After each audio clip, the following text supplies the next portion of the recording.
असंकलिठा ते हुंति परित संसारी।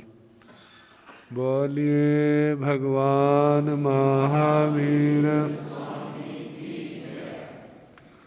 पावन चरित गुरुदेव जी।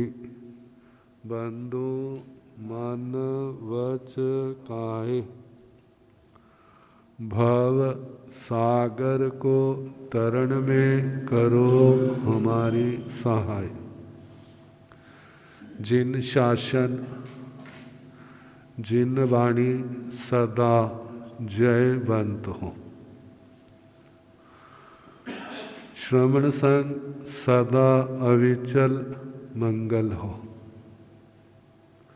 मुक्ति को प्राप्त श्रमण भगवान महावीर स्वामी, उनकी परम पावन कल्याणी भागवती वाणी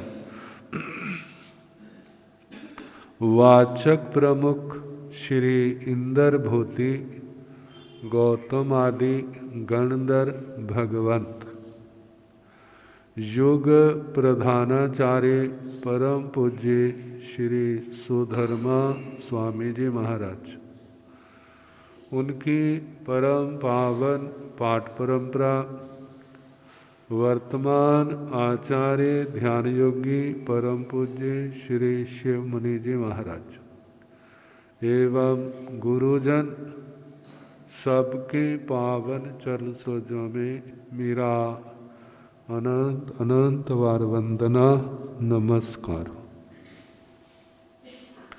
उपस्थित धर्म प्रेमी सज्जनों, माताओं तथा बहनों, 2020 के लास्ट में यहीं से चले थे। 3 साल के बाद घूमते घुमाते फिर आपकी जैन कॉलोनी में आ गए। आपका प्यार, हमारी आवश्यकता दोनों इकट्ठे हो गए और हमारा जहाँ पर आना हो गया।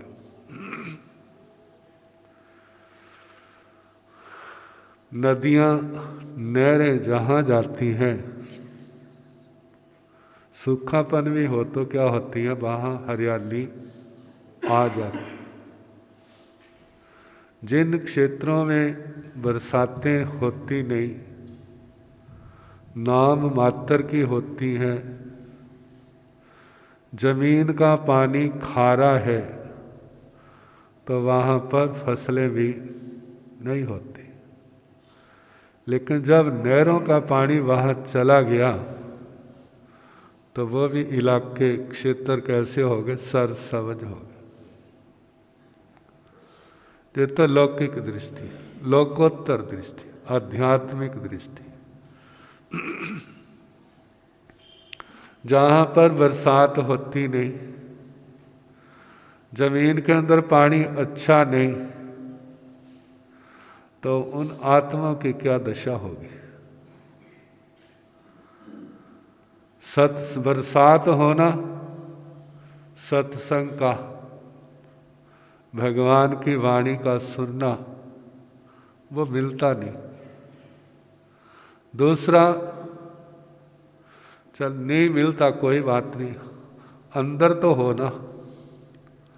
जिसके अंदर अच्छे संस्कार हैं, जमीन के अंदर पानी है, निकाल लेंगे, फसल हो जाएगी। लेकिन अंदर अच्छे संस्कार है नहीं।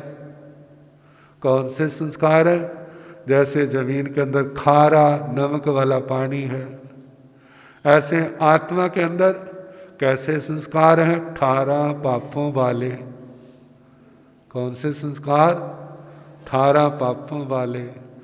झूठ बोलना, हिंसा करनी, चोरी का, कुशील का, परिग्रह का, क्रोध, मान, माया, लोभ, सारे 18 पापों के संस्कार कहाँ पर है? इस आत्मा के अंदर। फिर क्या होगा? कैसे होगा? वहाँ पर वो जगह आबाद नहीं होगी। आबाद करनी है तो पानी की जरूरत है, जमीन के लिए, आत्मा के लिए सत्संग की जरूरत है। कहते सत्संग दुनिया की दृष्टि से देखा जाए, अपनी जैन परंपरा को छोड़ के दूसरी परंपराएं भी हैं, उनका भी सत्संग सुनते हैं। कम से कम इतना ख्याल तो आ जाता है ना, गलत काम नहीं करना चाहिए, गलत काम नहीं करना चाहिए। हमारे तो सारे का सारा ही क्या है, शुद्ध है, जिसके अंदर जरा भी मिलावट नहीं है। 18 के 18 पाप छोड़ो, कहते तुम्हारी आत्मा परमात्मा से अलग, उनसे भिन्न नहीं होगी। जैसे परमात्मा ऐसे तुम भी हो जाओगे। मानो जो नहीं मिलता है, दूसरे भी सुनते हैं तो कुछ ना कुछ तो समझ आ जाती। तो ऐसे संत जाते हैं जहाँ भी भगवान की वाणी सुनाते हैं, भव्य आत्माएं सुनते हैं। जानते हैं पानी जमीन से भी निकाला जाता है, पानी ऊपर से भी आता है। सस्ता कौन सा है? सस्ता आकाश वाला, जमीन वाला? मेहनत किस में करनी पड़ती ज़्यादा? जमीन वाले में। जैसे आजकल कहते हैं ना, बिजली 3 प्रकार से पैदा होती है, चौथी प्रकार की होगी, हमें पता नहीं है उसका। पहला तो एक तो पानी वाली है, पानी वाली क्या, जो बांध बांधे। दूसरी है जनरेटर वाली, जहाँ प्लांट बनाए हैं वो है। तीसरी परमाणु वाली, परमाणु पट्टियाँ चल रही हैं। अब चौथा सोलर वाला सिस्टम आ गया। और देखा जाए तो सबसे सस्ता कौन सा है? अब पहले कहा जाता, जब सोलर सिस्टम नहीं था तब कहते पानी वाली, उसको एक बार ही खर्चा आता था बांधने, मशीनरी सेट करने हैं, फिर तो उसके बाद कुछ भाई रखते हैं और वो सारा काम संभाल लेते। लेकिन अब सोलर वाला आया है, कहीं नहीं जाना, छत के ऊपर लगा लो, अपना सेट कर लो, जितना कि तुम्हारा खर्चा है ना बिजली का, उससे ज़्यादा आपको मिल जाएगी। ये भी एक सिस्टम है। और जो कोयले से बिजली घर चलते हैं वो भी क्या है। और परमाणु वाला तो पहले सस्ता था, वो था पानी वाला, अब क्या है, सोलर वाला और सस्ता आ गया। तो ऐसे ही एक तो है ना, दूसरे ने जो निचोड़ निकाला है, निष्कर्ष निकाला है, वो आपको सुना रहा है। उसमें तो आपका जोर नहीं लगेगा, हाँ ऐसा करेंगे। जो आपको फिट बैठा तो बात ठीक है, जो ना फिट बैठा तो गलत कहा, छोड़ दो। जहां अपनी आत्मा से निकालना है, आत्मा के अंदर से अच्छे विचार पैदा हो। अच्छे विचार पहले तो पैदा नहीं होते, बड़ी साधना की जरूरत है। कारण क्या, अच्छे विचार तभी पैदा होंगे जब आत्मा निर्मल होगी। जब आत्मा निर्मल होगी तभी अच्छे विचार पैदा होंगे। लेकिन उस निर्मल को करने के लिए कितनी मेहनत करनी पड़ेगी, निर्मल करने के लिए कितनी मेहनत करनी पड़ेगी। कभी आपने विचार किया होगा, जिस दिन उपवास हो, पोषद हो, दिन में तो जोर लगता है, रात को भी जोर लगता है, लेकिन जब किनारे पहुंच जाते हैं ना, नींद आ जाती है, फिर उठते हैं, दिमाग शांत होता है, फिर उस समय विचार कैसे होते हैं। कभी आपने महसूस किया हो, उन परिणामों में बड़ी निर्मलता होती है। लेकिन उस तक पहुंचने के लिए पहले कितनी देर भूखा रहना पड़ा।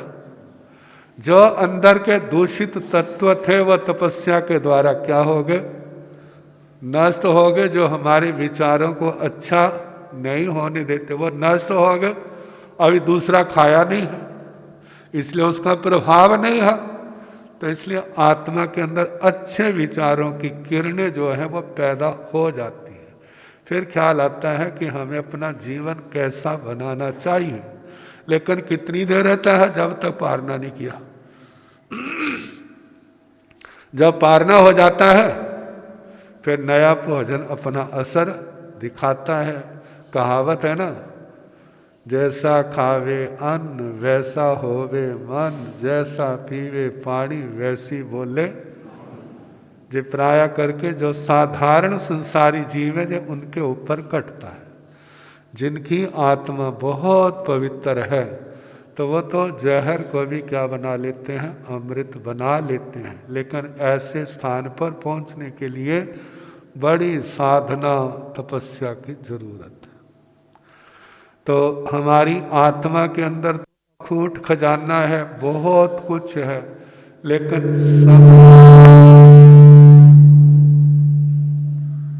समझ नहीं है। समझ नहीं होने के कारण से जीव क्या करते हैं, अपनी चिंता कम करते हैं, दूसरे की चिंता ज़्यादा करते हैं। देखो भला, आप अपनी चिंता करते हैं या दूसरे की चिंता करते हैं? आज सोच लेना, कल बताना किसकी चिंता होती है। अपनी चिंता नहीं, माँ बाप की चिंता, शादीशुदा है तो घर वाले की चिंता, घर वाले की चिंता, घर वाली को घर वाले की चिंता। कितनी चिंताएं होती हैं भला। फिर उसके बाद बच्चे हो गए तो फिर किन की चिंता, किसी को पड़ोसियों की चिंता, किसी को रिश्तेदारों की चिंता। कितनी चिंताएं हैं। वह सारा दिन दूसरे की चिंता में रहता, अपनी चिंता। कहते मैं बलिदान नहीं होना। जो बलिदान देते वो अपनी चिंता नहीं करते। किसकी चिंता करते हैं, वह दूसरों के लिए करते हैं। लेकिन ये ख्याल कब आता है, जब सारे धोखा दे जाते हैं। सारे धोखा दे जाते हैं, फिर सोचता है मैंने सारा जीवन लगा दिया दूसरे के लिए और अपना क्या किया। अपना क्या किया, तो भगवान कहते हैं अपना है क्या भला जो आपने करना है।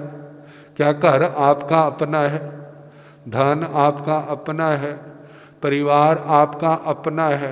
आप अपना बनाना चाहते तो क्या बनाना चाहते हैं।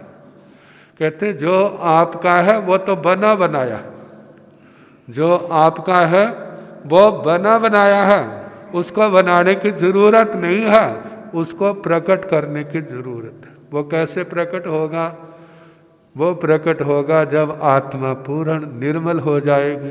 पूर्ण निर्मल कब होगी, जब आने वाले पाप कर्मों को रोकेंगे और पुराने कर्मों को तोड़ देंगे।